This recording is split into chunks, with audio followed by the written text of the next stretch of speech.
ఓం నమో నారాయణాయ. సనాతన బోధనలు ఛానల్కు మీ అందరికీ హృదయపూర్వక స్వాగతం. సనాతన ధర్మం, వేదాలు, పురాణాలు, రామాయణం, మహాభారతం, శ్రీమద్భగవద్గీత, అలాగే పూజ్య శ్రీ చాగంటి కోటేశ్వరరావు గారి అమూల్య ఆధ్యాత్మిక ప్రవచనాలను మీ ముందుకు తీసుకువస్తున్నాం.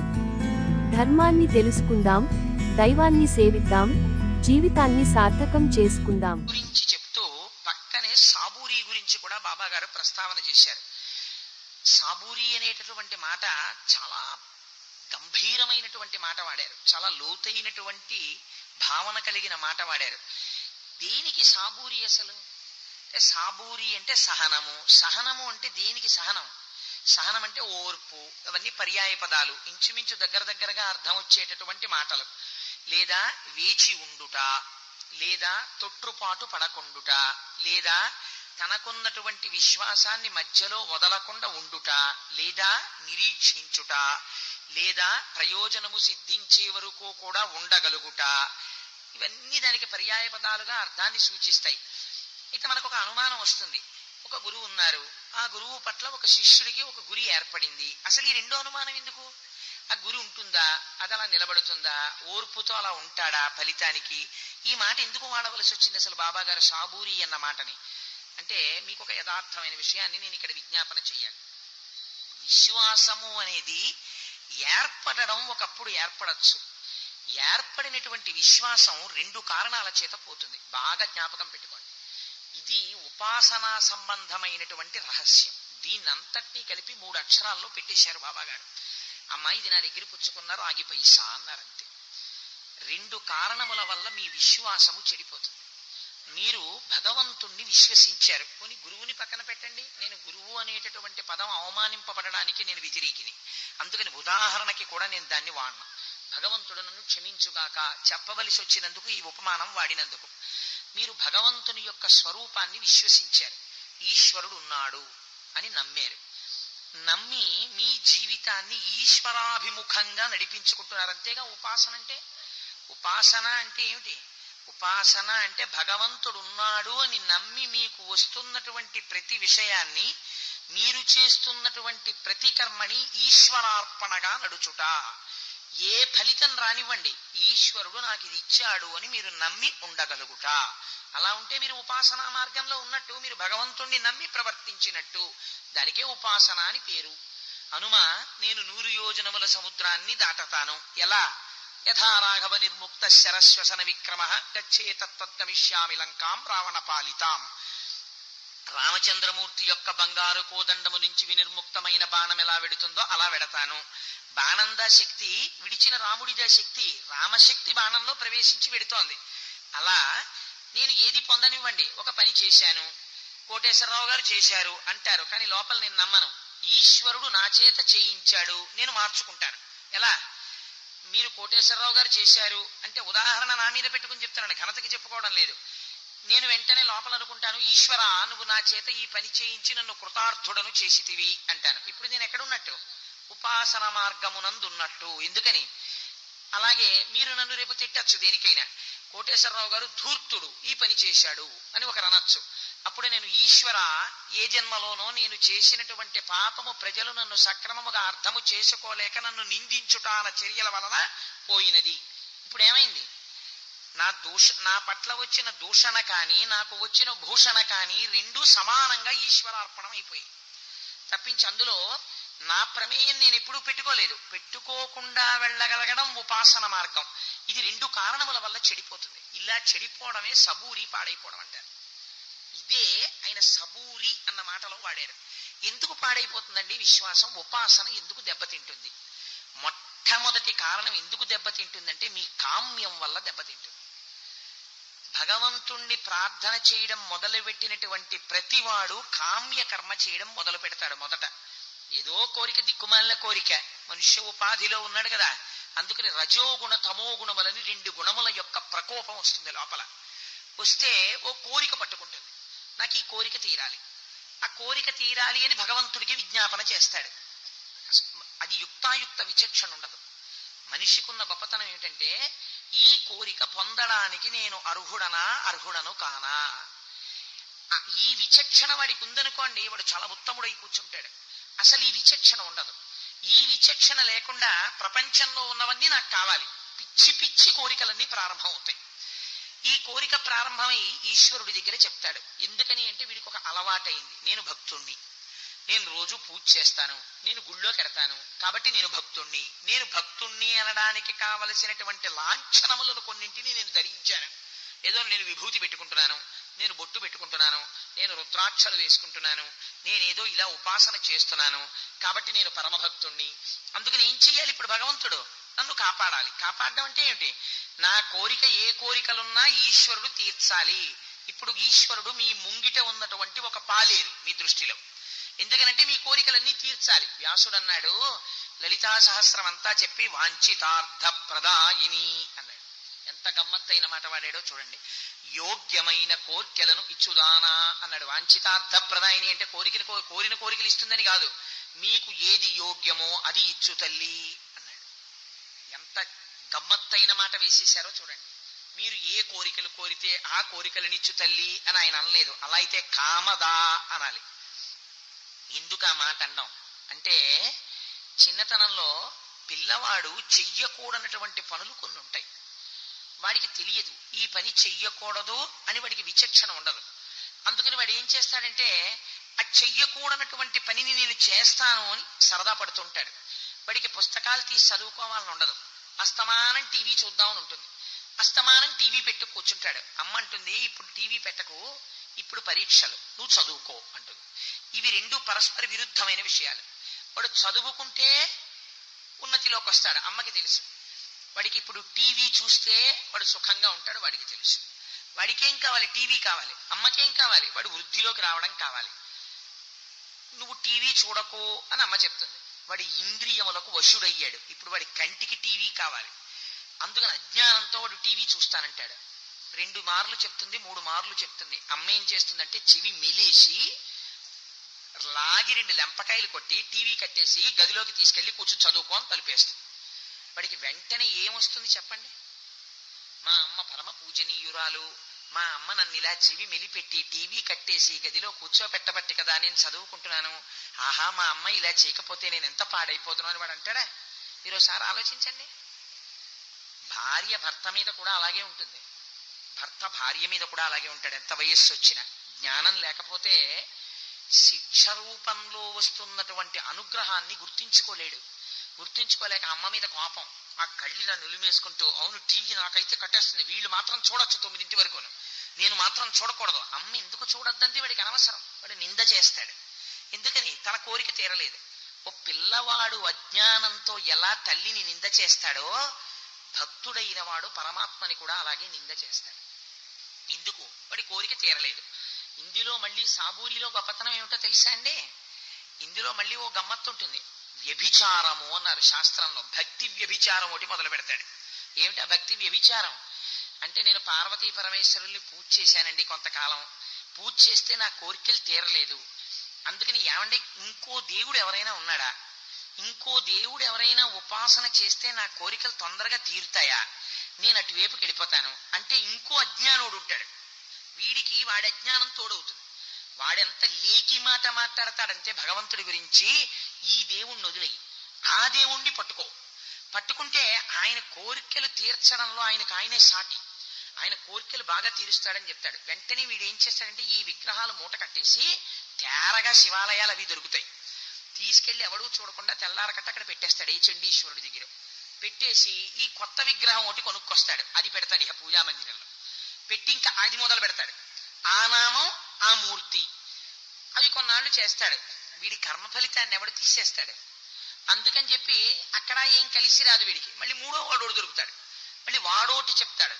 జబ్బుకి మందు చెప్పేవాడు, భగవంతుడి గురించి సలహా చెప్పేవాడు ప్రపంచంలో చాలా ఎక్కువ, ప్రామాణికంగా చెప్పేవాడు తక్కువ. అందుకని చెప్పి వాడేం చెప్తాడంటే 3వ దేవుణ్ణి తెచ్చుకోమంటాడు. అప్పుడు వీడేం చేస్తాడంటే మళ్ళీ ఇవి మూట కట్టేస్తాడు, కట్టేసి ఆ దేవుణ్ణి తెచ్చి అక్కడ పెడతాడు. మీరు ఒక్కటి ఆలోచించండి, నిజంగా దేవుళ్ళు అన్న వాళ్ళు ఇంతమంది ఉన్నారనుకోండి ప్రపంచంలో, ఇన్ని లోకాలు, ఇంతమంది దేవుళ్ళు నిజంగా యథార్థంగా ప్రపంచంలో ఉన్నారనుకోండి, ఎవడి ఫాలోయింగ్ వాడికి ఉంటుంది. కోటేశ్వరరావు కొన్నాళ్ళు నా భక్తుడు, వీణ్ణి వాడు మార్చేశాడు అనవసరంగాను, వాడు మార్చేసి నా భక్తుల సంఖ్య తగ్గిపోతోంది, అటువైపుకి పెంచేస్తున్నాడు, వీడి సంగతి చెప్తాను చూడని చెప్పి ఆ ప్రచారం చేస్తున్న వాడిని దెబ్బ కొట్టేస్తాడు. ముందు దెబ్బ కొట్టేసి వాళ్ళు లేకుండా చేసేసి ఈ కక్షలు ఎక్కడికి వెళ్ళిపోతాయంటే దేవుళ్ళు కొట్టుకోవడం మొదలు పెడతారు. సహజం కదా.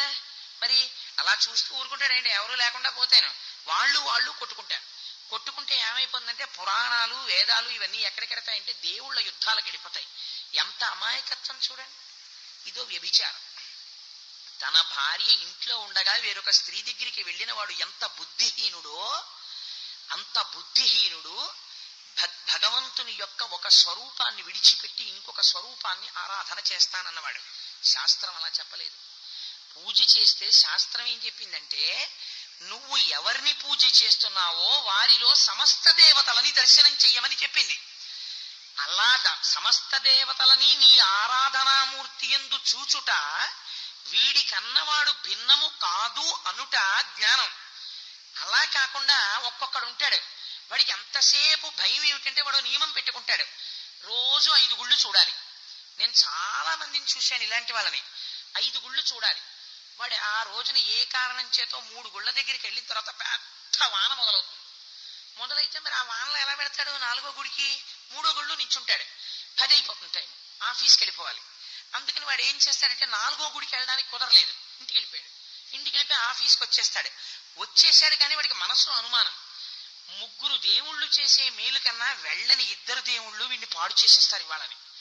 నేను వెళ్ళలేదు ఇవాళ 2 గుళ్ళకి. వాళ్ళకి అదే పనే, అటెండెన్స్ రిజిస్టర్ పెట్టుకుని ఇవాళ ఫలానా కోటేశ్వరరావు ఈ 2 గుళ్ళకి రాలేదు, వీడి పని చెప్తాను చూడు, వీడు ఎక్కడున్నాడని వెతికి వీడి ఆఫీసులో ఉన్నాడు, ఇవాళ వీడితో ఫైల్ తప్పు రాయించేస్తాను, ఇలా అటెండెన్స్లు పెట్టి కూర్చుని ఇదే పనే. ఇంకా భగవంతుడికి నీ స్థాయిలో నీ భావనలో నువ్వు ఇప్పుడు భగవంతుడిని ఏ స్థాయిలోకి తీసుకొచ్చి కూర్చోపెట్టావు నువ్వు ఎప్పుడు ఆలోచించు.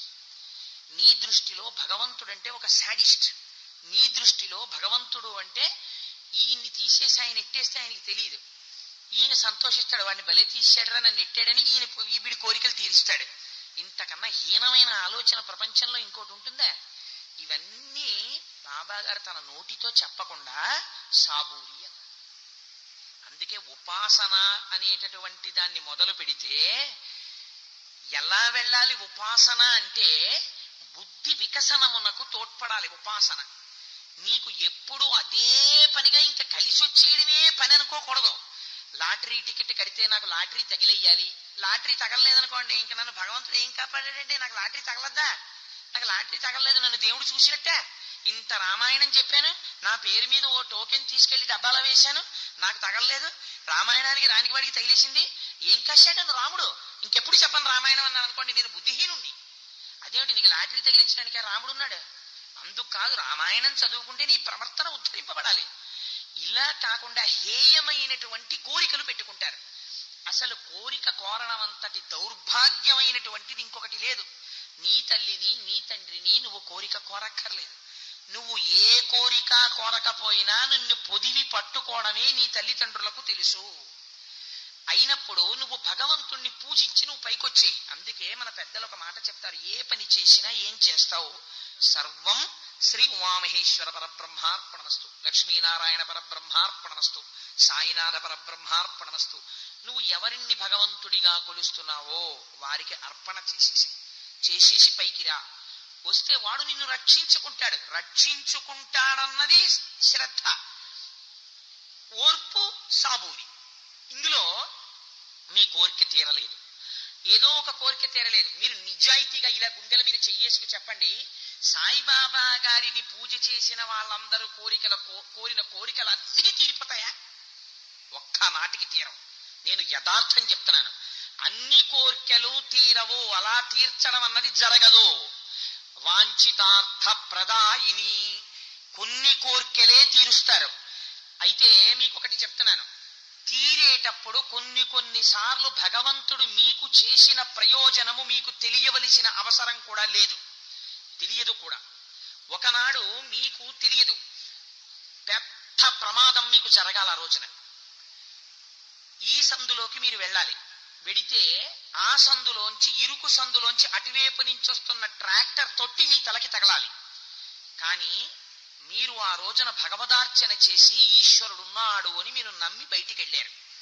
సర్వదా సర్వదేశేషు పాతు త్వాం భువనేశ్వరి మహామాయా జగద్ధాత్రి సచ్చిదానంద రూపిణి అన్నారు. అమ్మ నువ్వు అంతటా ఉన్నావు, నువ్వు రక్షించని వెళ్ళిపోయారు. అమ్మ ఉంది, రక్షించుకుంటుంది, మీకు నమ్మకం. సాయినాథుడు ఉన్నాడు, రక్షిస్తాడు, మీకు నమ్మకం. మీరు అక్కడ దాకా వెళ్ళారు. వెళ్ళిన తరువాత సందు తిరగబోతుంటే ఓ ఇట్నుంచి వెళుతున్న 2 ఆటోలు, అట్నుంచి వెళుతున్న 2 ఆటోలు, సందు బ్లాక్ అయింది. అబ్బా టైం అయిపోతుంది, ఈ సందులోకి వెళ్ళొద్దని అటు సందులోకి వెళ్ళారు. మీరు అటు సందులోకి వెళ్ళడం ఏమైందంటే మీకు ట్రాక్టర్ యొక్క తొట్టె తగిలి తల దెబ్బతిని హాస్పిటల్లో ఉండాలి. కర్మ ఫలితాన్ని భగవంతుడు ఎంత జాగ్రత్తగా తీస్తాడంటే మీ పూనిక చూశాడు. అరే వీడింత పూనిక పెట్టుకుని వెళ్ళాడు. అప్పుడు ఏం చేస్తాడంటే మీరు అటుగా వెడుతుండగా 2వ సందులోకి వెళ్ళారు, టైం అయిపోతోందని. ఎవడో పైనుంచి ఆ పక్కనున్న అపార్ట్మెంట్ లో 3వ అంతస్తులోంచి తాగేసిన కోడిగుడ్లని పైకి విసిరాడు. ఒక కోడిగుడ్డు డొల్లొచ్చి మీ తలకి తగిలింది. దానికి ఉన్నటువంటి ఏదో సొన మీకు అంటుకుంది. మీరు ఒకసారి స్కూటర్ ఆపి ఏమమ్మా ఇలాంటి పని చేసి ఏదో పొరపాటు అయిపోయిందండి, చూడలేదు, క్షమించండి అంది ఆవిడ. మీకు విజ్ఞానం ఉన్నవాళ్ళు కాబట్టి ఇంకంతకన్నా మాట్లాడలేదు, క్షమించండి అన్న తర్వాత ఆవిడ పిల్లాడితో గ్లాసు నీళ్లు పంపించింది, కడిగేసుకున్నారు. స్కూటర్ ఆపలేదా? మీ తల మీద ఏదో పడకూడనది పడలేదా? మీరు దాన్ని కడుక్కోలేదా? మీ మనస్సులో వ్యగ్రత పొందలేదా? మీరు మళ్ళీ తిరిగి వెళ్ళలేదా? ఇవన్నీ జరిగాయి. ఏది తప్పిపోయింది? హాస్పిటల్కి వెళ్ళడం అన్నది తప్పిపోయింది. ఇది మీకు తెలుసా? ముందు సందులోకి వెడితే ప్రమాదం జరిగి ఉండేది, 2వ సందులోకి వెళ్ళడం వల్ల నేను ఇవాళ రక్షింపబడ్డానని మీకు తెలుసా? లేకపోతే భగవంతుడు అయ్యో వీడికి గుర్తించట్లేదు, నేను వచ్చి వీడికి ఒకసారి చెప్పొద్దామని వచ్చి చెప్తాడా? చెప్పక్కర్లేదు. ఇది పూనిక అంటారు. మీరు ఓర్పుతో ఉండడమే, భగవంతుడు మిమ్మల్ని రక్షిస్తూనే ఉంటాడు. ఇది ఏ స్థాయికి వెళ్ళాలంటే సాబూరి అంటే మీకు ఒక కష్టం వచ్చింది అనుకోండి, అది అప్పటికి కష్టం అనిపిస్తుంది మీకు, కానీ ఈ కష్టాన్ని ఇచ్చి భగవంతుడు నన్ను ఎంత రక్షించాడో అని మీరు అనుకోగలగాలి. కోడిగుడ్డు డొల్ల మీ తల మీద పడితే ఇవాళ కోడిగుడ్డు డొల్ల నా తల మీద పడి భగవంతుడు నన్ను ఎంత రక్షించాడు అనుకోవాలి. మీ గేరువైరు చిట్ట చివరకు వచ్చేసింది, తెగిపోవడానికి సిద్ధంగా ఉంది. మీ అంత నిర్లక్ష్యం మనిషి ప్రపంచంలో ఉండడు. దేన్నైనా వాయిదా వేయడమే మీ పని. అటువంటి వారు అనుకోకుండా ఆఫీస్కి వెళ్ళి కూర్చున్న తర్వాత మీకు అత్యంత మిత్రుడైన వాడు దగ్గరికి వచ్చాడు, మీరు తాళం చెవులు ఇచ్చి ఏమిటో నాయ ఫస్ట్ గేర్ వేస్తే ఇలా పోతోంది అన్నారు. వెంటనే అతనన్నాడు, అప్పటి వరకు ఖాళీ లేకుండా ఎక్కడో కూర్చుని రోజు ఏదో పని చేస్తున్నవాడు ఆ రోజే ఖాళీ అయ్యాడు. ఖాళీ అయ్యి ఓసారి ఉండండి స్కూటర్ చూపిస్తానని తీసుకెళ్లి మళ్ళీ వచ్చి కోటేశ్వరారే గేరు వైరు సన్నగా ఇంత వెంట్రుక అంత వాసికొచ్చిందండి, తెగిపోకుండా ఎలా ఉందో దీన్ని ఇవాళ మీరు ఇంటికి పట్టుకెడితే మధ్యలో తెగిపోయి ఉండేది అన్నాడు. నిజంగా తెగిపోతే మీకు ఎంత ప్రమాదం జరిగేదో. మీరు వెళ్ళేటటువంటి రోడ్ అంతా ట్రాఫిక్ రోడ్డే.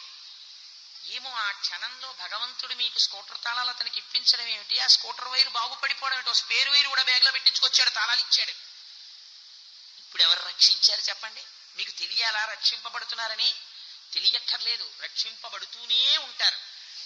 ప్రతి చర్యలో మీరు భగవంతుడికి ఆపాదించగలగడం సాబూరి. ఇది వైక్లభ్యానికి వస్తుంది. ఎప్పుడు మీకు జ్ఞానం తొట్టుపాటు పడింది అనుకోండి, పడితే కష్టం వచ్చింది అనుకోండి, దేవుడు లేడండి అంటాడు. సుఖం వచ్చింది అనుకోండి, దేవుడు ఉన్నాడని ముందు గుడికి వెళ్దాం. మీరు బాగా జ్ఞాపకం పెట్టుకోండి ఈ విషయాన్ని. మీకు కష్టం వస్తే తేలికగా ఎవరి మీద పారేస్తారంటే ఈశ్వరుడి మీద పారేస్తారు. నేను ఇంత భక్తుణ్ణి, నాకు ఈశ్వరుడి కష్టం తెస్తాడా? వాడెక్కడున్నాడండి?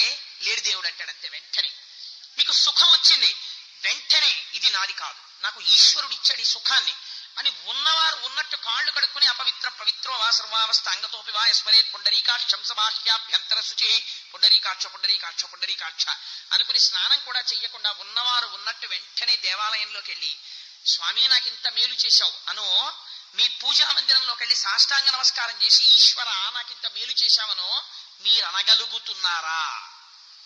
మనం అంటలేదే, మీరు అంటున్నారేమో పెద్దలు, నాకు తెలియదు. నేనంత స్థాయికి ఇంకా ఎదగలేదు. నాకు ఒక ఉపకారం జరిగితే నేను నా పూజా మందిరంలో వెంటనే ప్రణిపాతం చెయ్యట్లేదే. నీకు మేలు జరిగితే నీ గొప్ప, నీకు కీడు జరిగితే అందుకోవడానికి నెత్తికెత్తుకోవడానికి నీకు ఈశ్వరుడు నీ ఇంటి పాలేరా? నీకెక్కడుంది సాబూరి? ఇది నీకు సాబూరియా? ఇది నీ ఓర్ప? నీ ఉపాసనలో నువ్వు ఎదిగావా? నీకు వేచి ఉండడం చేతనైందా? కాలా.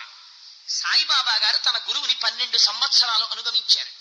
అనుగమించినప్పుడు బాబా గారికి తన గురువు గారు ఇన్ని సంవత్సరాలు చేస్తే నీకు ఈ శక్తులు వస్తాయని కానీ నువ్వు ఈ సిద్ధిని పొందుతావని కానీ చెప్పినట్టు బాబా మనకి ఎక్కడా చెప్పలేదు. 12 ఏళ్ళు ఉన్నారో 14 ఏళ్ళు ఉన్నారో ఆయన వెంట తిరిగారంతే. ఎలా? చాపని చాప పిల్ల చూసినట్టు, తాబేటి పిల్ల తాబేలుని చూసినట్టు నా గురువు ఉన్నారు అంతే. ఆయన వెంట తిరిగారు. ఎవరు రక్షించారు, ఎవరు ఈ స్థాయిని ఇచ్చారు? ఆయన గురువు ఇచ్చారు.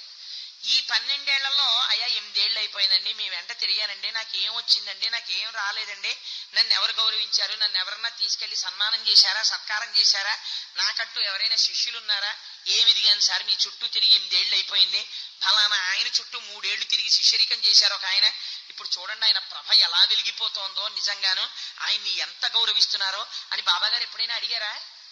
ఇది సాబూరి, ఇది ఓర్పు, ఇది సహనం, వహించగలుగుట, సహించగలుగుట.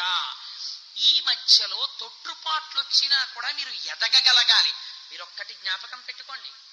ఇవాళ ఒక వెంకటేశ్వరుడి విగ్రహం దేవాలయంలో ఉందనుకోండి, కోటీశ్వరులు రాజాధిరాజులు వచ్చి ఇలా నమస్కారం చెయ్యొచ్చు, పంచామృతాలతో అభిషేకం చెయ్యొచ్చు, పెద్ద పెద్ద పదార్థాలున్న పేటికలు తెచ్చి నైవేద్యాలు పెట్టచ్చు. కానీ ఆ విగ్రహం తయారవడానికి ఎంత కష్టపడిందో మీకు తెలుసా?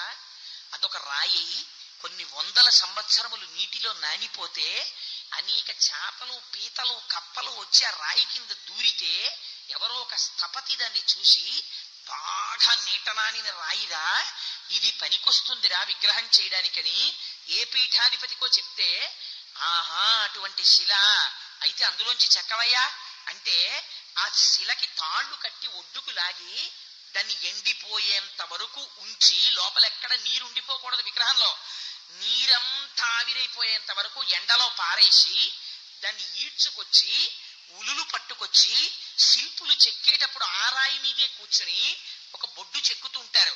చెక్కినప్పుడు బొడ్డు తనంత తాను వస్తుందా? వెంకటేశ్వర స్వామి విగ్రహానికి బొడ్డులో ఉలి పెట్టి కొడతాడు, సుత్తి పెట్టి. ఒక కన్ను చెక్కుతూ ఉంటాడు, చెక్కుతున్నప్పుడు సన్నటి ఉలి పెట్టి కంటి లోపల ఉలిని పెట్టి సుత్తి పెట్టి కొడుతున్నాడు. ఎన్ని ఉద్దాన పతనములకు నిలదొక్కుకోవాలో నీకు తెలుసా? అంత తేలిగ్గా ఈశ్వరానుగ్రహం పొందగలను అనుకుంటున్నావా? సాబూరి, సహనం ఉండాలి, ఓర్పు ఉండాలి, నిలదొక్కుకోగలగాలి. ఉత్థాన పతనాలు వస్తాయి, ఓసారి కష్టం వస్తుంది, ఓసారి సుఖం వస్తుంది, అన్ని ఈశ్వరార్పణం చెయ్యగలగాలి. నేను కన్ఫెషన్ ఉండాలి, అన్నిటికన్నా గొప్పది. మీరు మనసు విప్పి చెప్పగలగాలి ఈశ్వరుడి దగ్గర. నేను పరమ యథార్థం చెప్తున్నాను, మనం ఎవ్వరం ఈ పని చెయ్యం. మనం భగవంతుడి దగ్గర నిజాయితీగా ఇది వెళ్ళి చెప్పగలిగిన వాడు ఉండడు. మీ ఇంటి విగ్రహాలు, మీ పూజా మందిరంలో విగ్రహాలు మీ అహంకారానికి ప్రతీకలు. ఎందుకని మీరు ఓ మాట అంటారు, ఇది ఎక్కడ తెచ్చానో తెలుసా? కాశీలో కొని తెచ్చానంటావు. ఇది ఎక్కడ తెచ్చానో తెలుసా? తిరుమలలో కొని తెచ్చానంటావు. ఎప్పుడు కొని తెచ్చానన్నావో అప్పుడే పోయింది నీ భక్తి. నువ్వు కొని తెస్తే వచ్చిన వాడేవాడు, నన్ను ఉద్ధరించడానికి వచ్చిన నా తండ్రి అన్న భావన నీకు ఉండాలి. ఉంటే నిన్న రాత్రి నువ్వు ఒక తప్పు చేశావు, నిన్న రాత్రి నీ వల్ల జరగరాని పొరపాటు ఒకటి జరిగింది. మరునాడు ఉదయం నువ్వు తలస్నానం చేసి పూజామందిరంలో కూర్చుని నీ భార్య వినక్కర్లా, నీ బిడ్డలు వినక్కర్లా, తలుపేసుకుని పూజామందిరంది కళ్ళ నీళ్లు పెట్టుకుని పరివేదన చెంది, ఈశ్వర నా వల్ల ఈ పొరపాటు జరిగింది, నేను దీన్ని అధిగమించలేకపోతున్నాను తండ్రి, ఎంత ప్రయత్నం చేస్తున్నాను, నా వల్ల కావట్లేదు, నన్ను ఉద్ధరించవయ్యా తండ్రి అని నువ్వు చెప్పగలవా? పూజామందిరంలో ఉన్నది విగ్రహం కాదు పరమాత్మ అని నువ్వు నమ్మగలవా? నమ్మి నువ్వు తప్పులు నువ్వు చెప్పగలవా? ఆయన దగ్గరికి వెళ్ళి చెప్పుకున్నాడు దూర్చటి. కాళహస్తీశ్వరుడి దగ్గరికి వెళ్ళి కాయలు కాచిపోయినదిలే కాయము వధు నఖగ్రములచే అని చెప్పాడు. ఈశ్వర తెల్లారలేస్తే నీ గుడికి వస్తాను, అభిషేకం చేస్తాను, గొప్ప కవిత్వం రాస్తాను, శారదా కటాక్షం ఉంది, గొప్ప గొప్ప మాటలు చెప్తాను. ఇదేమి ప్రారంధం ఈశ్వర, స్త్రీ సుఖం నుంచి నా మనస్సు మళ్లించుకోలేకపోతున్నాను. ఒక్క స్త్రీతో ఉండేటటువంటి సుఖం నా మనస్సుకి సరిపోవడం లేదు. సరిపోక వేశ్యవాడలలో తిరుగుతున్నాను రాత్రుళ్ళు. ఆ వేశ్యలు నా శరీరాన్ని గిల్లుతున్నారు, గిల్లితే నాకు ఒక రకమైన సుఖం కలుగుతోంది. దాని చేత నా ఒళ్ళంతా కాయలు కాసింది. ఇన్ని కాయలు కాసినా నాకు ఇంకా స్త్రీల యొక్క ఊరువల సౌందర్యం, తొడల మీద ఉన్న సౌందర్యం పట్ల నా కామం తీరలేదయా. రోషీరోయదు కామినీజనుల తారుణ్యోరు సౌఖ్యంబులను బాషీబాయదు పుత్ర మిత్రధన సంపద్భ్రాంతి వాంఛాలతల్ కోశేకోయదు నామనంబకట నీకున్ ప్రీతిగా సత్క్రియల్ చేసి చేయదు దీని తుళ్ళన చవే శ్రీకాళహస్తీశ్వర అని చెప్పుకున్నాడు. నీ జీవితం మొత్తం మీద నువ్వు నీ పూజా మందిరం ముందు కూర్చుని నువ్వు చేసిన తప్పు కన్నీళ్లతో ఈశ్వరుడికి చెప్పుకున్న సంఘటన ఒకటి నాకు చూపించు. ఇంత నిజాయితీగా, ఈశ్వర నేను తప్పు చేస్తున్నాను, నా వల్ల ఈ దోషం జరుగుతోంది, నేను దీన్ని అధిగమించలేకపోతున్నాను, నా పొరపాటు జరుగుతోంది, తండ్రి నన్ను మన్నించు, ఇంకొకసారి వచ్చి నీకు నేను ఇలా క్షమార్పణ చెప్పవలసిన అవసరం లేకుండా ఆ బలహీనతని గట్టెక్కగలిగిన బలాన్ని నాకు ఈ తండ్రి అని చెప్పుకున్నవాడెవరు? ఇలా చెప్పుకోగలిగేవనుకో నువ్వు సాబూరిలో నిలబడ్డావని గుర్తు. నువ్వు ఉత్థాన పతనాల్ని, కష్ట సుఖాలని, లోటుపాట్లని రాయలవారి చేత నేను మన్ననలు పొందానని చెప్పుకున్నాడు. నేను ఇంత స్థితికి వెళ్ళానని చెప్పుకున్నాడు. ఈశ్వర నీ పాదములు పట్టుకుంటే సాలెపురికి మోక్షం ఇచ్చావని చెప్పుకున్నాడు. చెప్పుకుని వేశ్యవాడలలో తిరుగుతున్నానని చెప్పుకున్నాడు. దుర్జటి దాచుకోలేదే. ఎందుకు కాళహస్తీశ్వర శతకం ఇవాళకి ప్రామాణికంగా నిలబడిపోయింది? నువ్వు చెప్పగలిగావా నీ దోషాన్నలాగా? నీ దోషాన్ని చెప్పడానికి నీకు మనసు రాదు, కానీ క్షమార్పణ చెప్పడానికి నీ బుద్ధి రాదు. కానీ నీకొకటి కలిసి రాకపోతే నిందించడానికి దేవుడా? నీ ఇంటి పాలేరా భగవానుడంటే? ఏది నీకు సహనం? ఎక్కడుంది నీకు ఓర్పు? ఎక్కడుంది నువ్వు తట్టుకోగలిగిన శక్తి? నిజంగా నువ్వు ఆయన్ని పూజ చేసినందుకు నీకు ఇవ్వవలసిన ఫలితాన్ని ఇవ్వకుండా ఎంత దయాళువై తగ్గించి ఫలితాన్ని ఆయన నిన్ను కాపాడుతున్నాడో నిజంగా ఈశ్వరుడు వచ్చి నీకు చెప్పాడనుకో, నువ్వు లెంపలేసుకుని కంతుల వెంట నెత్తుటి ధారలు కారుతూ ఆయన పాదాల మీద పడాలి. ఎన్ని దోషాలు చేస్తున్నావు లేస్తే? ఎంతసేపు పరమేశ్వరుడి పాదముల యందు భక్తితో నిలబడుతున్నావు? నువ్వు భగవంతుని యొక్క పాదములు నమ్మడానికి నీ అంత నువ్వు కేటాయించుకున్న సమయం కేవలం ఒక అరగంట. దీనికది నీ ఇంట్లో ఓ పూజా మందిరం, నువ్వు పూజా మందిరంలోకి వెళ్ళి పూజ చెయ్యడానికి నువ్వు పెట్టుకున్న టైము 30 నిమిషాలు. 30 నిమిషాలు నువ్వు కూర్చున్న పూజలో నీ మనస్సు యథార్థంగా నిలబడింది ఎంతసేపు? 5 నిమిషాలు. మిగిలిన 25 నిమిషాలు నువ్వు చేసింది రిచువల్, యాంత్రికమైన పూజ. దానికి ఏమి మనస్సు నిలబడలేదు. నీ మనస్సు నిలబడింది యథార్థమైతే నీకు ఇక్కడ దర్శనమై పూజ అక్కడ ఆగిపోయి ఆనంద తన్మయత్వంతో నువ్వు అలా నిలబడిపోవాలి. అసలు ఆ పూజ ఇంక తర్వాత జ్ఞాపకానికి రాకూడదు. అంతవరకు ఎందుకు? మీకు ఒక్క మాట చెప్తా. మీరు హారతి ఇస్తూ ఉంటారు. మీరు హారతి ఇచ్చేటప్పుడు చేతిలో హారతి పరికరాన్ని పట్టుకుని ఒక చేతిలో గంట వాయిస్తూ శ్రీయకాంతాయ కళ్యాణ నిధయే నిధయేర్దినాం శ్రీ వెంకట నివాసాయ శ్రీనివాసాయ మంగళం అంటారు. హారతి ఇవ్వడానికి హారతి ఎన్ని మాటలు తిప్పాలి, ఎక్కడి నుంచి ఎక్కడి వరకు తిప్పాలి, ఎలా చూపించాలి, దానికి నియమం ఉంది. అలా మీరు నీరాజనం ఇచ్చేటప్పుడు హారతిని తీసుకొచ్చారనుకోండి, నిజంగా మీకు దర్శనం అయిందనుకోండి, మీ మనస్సులోనే ఉన్నటువంటి పరమాత్మ చుట్టూ నీరాజనం తిరుగుతుండగా నీరాజనపు కాంతులలో మీరు ఇలా తిప్పుతున్నప్పుడు సర్వేశ్వరుడి పాదముల మీద మీరు చేసినటువంటి పూజా పుష్పముల చేత నిండిపోయినటువంటి ఆయన పాదాలు, తెల్లటి గోళ్ళు, బంగారు కడియాలు, ఆ పైన పట్టు పీతాంబరం, ఆయన ఇలా కూర్చున్నప్పుడు ముందుకొచ్చినటువంటి మోకాలు, బలిష్టమైనటువంటి తొడ, నడువుకు పెట్టుకున్నటువంటి వడ్డాణం, దానికి ఉన్న చిరుగంటలు, ఆ పైన పైకి వచ్చేటప్పటికి ఆయన వేసుకున్నటువంటి యజ్ఞోపవీతం, ఆయన మెడలో ఉన్నటువంటి వనమాల, ఆ చేతులకు పెట్టుకున్నటువంటి బంగారు కంకణములు, కదలిన బాహుపద క్రమంబున రవము సూపెడి నూపు రములవాణి అంటారు పోతన గారు. ఆయన సంతోషంతో ఓయ్ కోటేశ్వరరావు నీరాజనం ఇస్తున్నావా నాకు అని ఇలా చెయ్యెత్తితే ఆ కంకణాలు కదిలితే వచ్చినటువంటి కనకన కనకన ధ్వని, ఆయన చేతులకి మహర్షులు రాసినటువంటి చందనం, ఎర్రటి చెయ్యి, వాటికి పెట్టుకున్నటువంటి లత్తుక, అమ్మవారిని రాత్రి బుగ్గలు పట్టుకున్నప్పుడు అంటుకున్న కస్తూరి, శంఖం లాంటి మెడ, ఇవి నీరాజనపు కాంతిలో దగ్గరగా మీకు కనపడుతున్నాయి అనుకోండి, మీరు ఇలా గంట వాయిస్తూ శ్రీయకాంతాయ కళ్యాణ నిధయే నిధేర్దినాం శ్రీ వెంకట నివాసాయ శ్రీనివాసాయ మంగళం మంగళాశాతనపరైర్మదాచార్య పురోగమై సర్వైశ్చ పూర్వైరాచార్యై సత్కృతాయాస్తు మంగళం అని చెప్పేయగలరా? మీకు ఏదో ఒకటి కనపడింది అనుకోండి, ఆయన కుండలం తడుక్కని మెరిసింది అనుకోండి, ఆయన పెట్టుకున్నది చెవిలో తామర పువ్వు, ఆయన యొక్క ఇలా కుంతలాలు మీకు కనపడ్డాయి అనుకోండి, మీకు ఏమవుతుంది? శ్రియ కాంతాయ అని ఆగిపోతుంది. ఆగిపోయి ఆ నీరాజనం ఇస్తున్న వారు ఆగిపోతారు, గంట ఆగిపోతుంది. అమ్మ బాబు అదేట్రా చెవు, దాని కుండలం, దాని కాంతి, బుగ్గల్లో దాని ప్రతిబింబం, ఆయన చిరునవ్వు అని అలా ఉండిపోయి ఆ ఆనంద తన్మయత్వంలో కనుకులుకులు నుంచి నీళ్ళు ఇలా వస్తాయి. అలా మీరు చేసిన నాడు మీరు పూజ చేసినట్టు. ఎన్నిసార్లు మీ పూజలో మీకు అలా కళ్ళంబడి నీళ్ళు వచ్చాయి? ఎన్నిసార్లు మీరు నీరాజనం ఇచ్చినప్పుడు నిజంగా మీకు అలా దర్శనం అయింది? ఏది ఎన్ని మాటలు నిజాయితీగా మీరు నీరాజనం ఇచ్చారు చెప్పండి? వాడు మీ ఇంటి పాలేరా మీ వెంట తిరగడానికి? అదే మీ అబ్బాయికి మీరు అన్నం పెట్టారనుకోండి, వాడు అమ్మ నాకు వద్దమ్మా నేను వెళ్ళిపోతానమ్మా, నాకు వద్దమ్మా నేను వెళ్ళిపోతానమ్మా అంటే మీరు వదిలేస్తారా? అలా కాదురా, అన్నం తినకపోతే నీరసం వస్తుంది, నాన్న ఆడుకుందు కనివి నీకు చక్క పప్పేసి వేడన్నం చారేసి ఇలా పిసికేసి, ఎన్నేళ్ళు వచ్చినా నాన్నగారు ఇలా పిసికేసిన చారు అన్నం అలవాటే పిల్లకి, చక్కగా దాంట్లో నెయ్యి వేసేసి, ఇంకా నువ్వు నవలక్కర్లేదు, గుట్టుక్కు గుట్టుక్కు మింగి కడుపు నిండిపోతుంది, నీళ్లు తాగేసి ఆడుకోవడానికి వెళ్ళిపోతుంది కనివి అని ఇలా నోట్లో పెట్టేసి పిల్లకి చారు అన్నంత కడుపు నిండా పెట్టేస్తున్నావే. ఏది నీకు నిజంగా నీ ఇంట్లో తల్లిదండ్రులు నిన్ను రక్షిస్తున్నవాడన్న పూనిక నీకుంటే ఒక్కనాడు నైవేద్యం అలా పెట్టావా? ఒక్కనాడు 2 అరటి పళ్ళకి తొక్క తీసి అక్కడ పెట్టావా? ప్రభువు సేవి అరగించండి అని. తొక్క తీసేస్తే ఈగల వాళ్తాయి. రాత్రి పెరుగు అన్నం తిన్నాక నేను తినడం ఎలా నీకు అనుమానం? నీకు పెట్టేటప్పుడే నిజాయితీ లేదు. ఆ పళ్ళు నువ్వు తిందామని పెట్టినవి, ఈశ్వరుడు తినాలని నువ్వు పెడితే కదూ. ఎందులో నీకు నిజాయితీ ఉందని ఈశ్వరుడు నిన్ను కాపాడాలి నిజానికి. అయినా వాడు నిజంగా నీ దిక్కుమాలిన భక్తి చూస్తే, నువ్వంటే నువ్వు కాదు నన్ను మహాప్రభు, నీ భక్తి చూస్తే ఈశ్వరుడు ఇంకేం అపకారం చెయ్యక్కర్లా, ఇందులోంచి బయటికి వెళ్ళిపోతే చాలు దూర్తుడా. కానీ వాడు ఎడుతున్నాడా? వెళ్ళటం లేదే, ఇక్కడే కూర్చున్నాడే.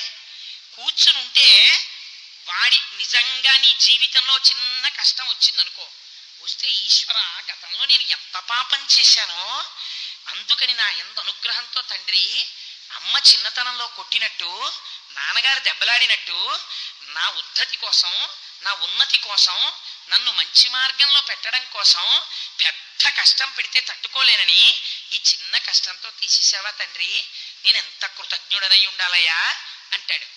ఈ మాట నువ్వు అనగలుగుతున్నావా? ఇలా అనలేకపోవడం, కష్టం వచ్చేటప్పటికి ఈశ్వరుడిని నిందించడం నీ ఓర్మి లేకపోవడం కాదు. ఇది సాబూరి పూట.